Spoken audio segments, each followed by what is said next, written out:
এই গল্পটি শোনার পর হয়তো আপনাদের সেকেন্ড হ্যান্ড জিনিস কেনার প্রতি আগ্রহটা অনেকটাই কমে যাবে।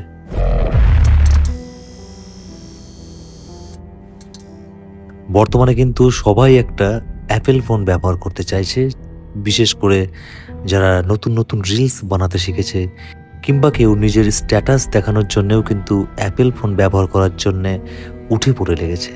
তো ঠিক এই রকম চিন্তাভাবনারই একটা ছেলে, নাম শান্তনু, একটা অ্যাপেল ফোন সেকেন্ড হ্যান্ড কিনে নিয়ে আসে।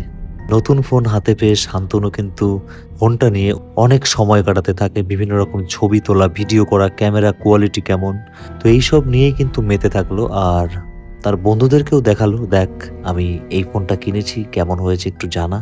তো বন্ধুরাও কিন্তু হাতে নিয়ে একটু ছবি সেলফি তুলে দেখলো যে না, ফোনটা ভালোই হয়েছে।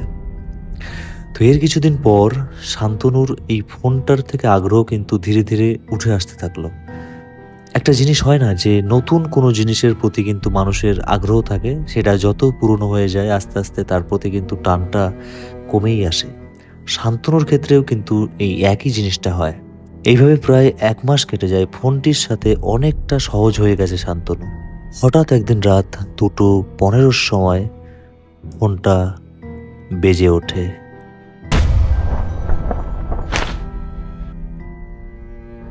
শান্তনু কিন্তু বিষয়টাকে মজা ভেবে কলটা রিসিভ করে। ওপাশ থেকে শোনা গেল একটা ভারী গলার আওয়াজ।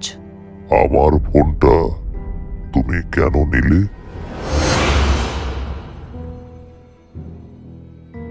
শান্তনু বিষয়টাকে আবার মজা ভেবে প্রতি উত্তর করে, তুই কে? আমি কিনেছি ফোনটা। আমি মরার আগে এই ফোন থেকেই শেষ কথা বলেছিলাম, এখন তুইও বলবি তোর জীবনের শেষ কথা। শান্তনু পরিষ্কার বুঝতে পারল এবারের কথাগুলো ফোনের মধ্যে থেকে না, তার ঘরের ভেতর থেকেই আসছে। পরের দিন অনেক ডাকাডাকির পর কিন্তু শান্তনু দরজা খোলে না।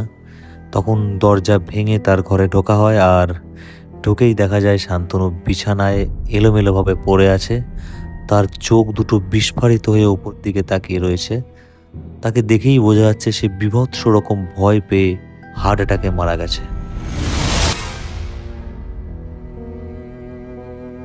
তাহলে বন্ধুরা, আজকের গল্পটি কেমন ছিল অবশ্যই কমেন্ট বক্সে জানাবেন। আর এই ধরনের গল্প কিন্তু সামনে আসতে চলেছে আরও। আপনাদের যদি থ্রিলার, ভৌতিক কাহিনী ভালো লাগে তাহলে অবশ্যই আমাদের চ্যানেলটিকে সাবস্ক্রাইব করবেন। আর আমাদের গল্পগুলি যদি ভালো লাগে তাহলে অবশ্যই একটা লাইক করে যাবেন। তাহলে বন্ধুরা, আসছি পরের ভিডিওতে। ধন্যবাদ।